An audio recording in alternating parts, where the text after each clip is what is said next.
the Textile Inquiry Committee says that we are getting much less cloth than we had even under a foreign government in the year 1938-39.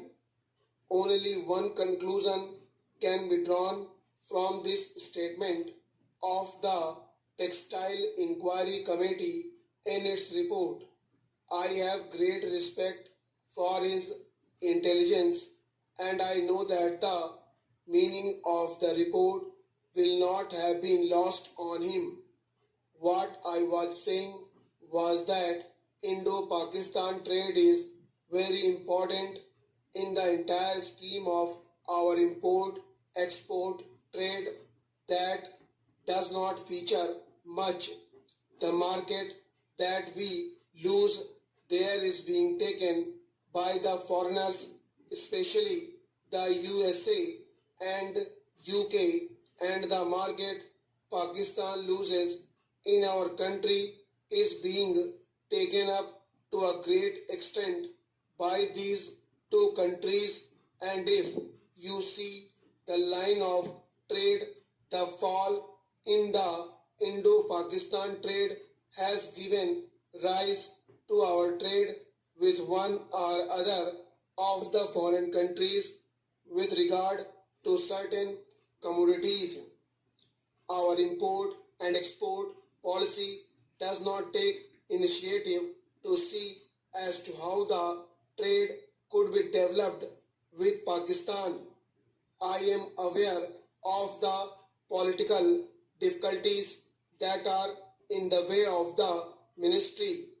At the same time, it is the duty of the ministry to take initiative and bring home the fact that unless and until we put our trade between these two countries where normal and natural economic ties have been disrupted on a proper footing, there will always be disadvantages on our side, and certain other interlopers will come in and take advantage of that situation in order to ruin our economy, and that precisely is what is happening today if you carefully look into the developments in that connection. There is yet another problem of our relations with UK that calls for a separate treatment. In the old days, the honorable ministers and their leader and their camp followers were all complaining against the preferential treatment that was then called imperial preference, the various agreements that were arrived at unilaterally for fleecing India's economy. Times have changed, and no longer are we supposed to be in the British Empire. We are a Commonwealth country and a republic. But what about those preferences? Have they all been abolished? Who are deriving all the benefits out of them? That is a point which needs clarification. Whenever we raise that point, we are told that we are deriving more benefits because of these preferences than the United Kingdom. But whenever we read their papers, their London Times economic section and all other papers emanating from the city of London, we find that they tell their own people that they are happy that they are having this kind of relationship with us and they are gaining by such preferences. Now, are we understand that we are both gaining as a result of these preferences? I don't think so.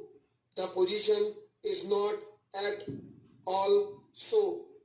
On the contrary, as a result of these preferences, India stands to lose. That position, I think, has not been altered to the satisfaction of our country, and the Honorable Minister will perhaps clarify that position when he speaks. If these preferences work to the detriment of our economy, the time has come when we must give them up. We need not go in for such preferences, and I am sure that the policy which is required has got to be adopted in the interests of our entire economy, not merely in the interests of our foreign sector and not merely in the interests of any particular sector. Reference has been made to sterling balances.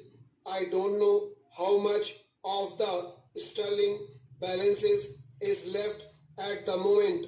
It would not exceed 740 crores. It may be much less. A large part of our sterling balances had been expended with a view to meeting the deficits in the balance of payments.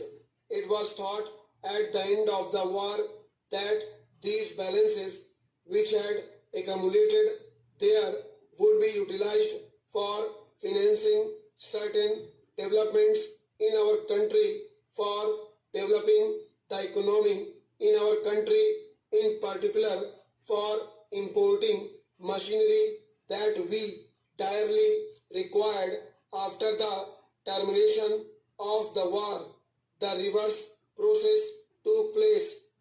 I would only mention what Sir Winston Churchill, the Prime Minister at that moment, has written in his war memoirs. He is very bitter about India's claim on sterling balances. He says that he does not like at all that India should make demands on the sterling balances. He thought that he had saved India and therefore India had no right to claim the sterling balances. This is how he has written, although he does not use the same blunt words, but he makes it very clear.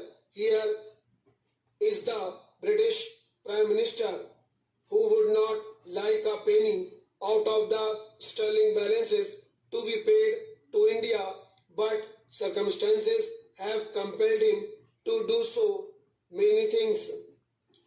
Similarly, he has been forced to accept a position where sterling balances had to be paid under certain agreements in installments, and we all know that.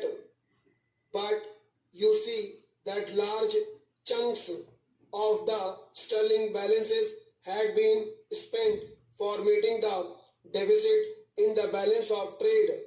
A much bigger amount has been spent for meeting the deficit in the balance of payments, including such items as pensions.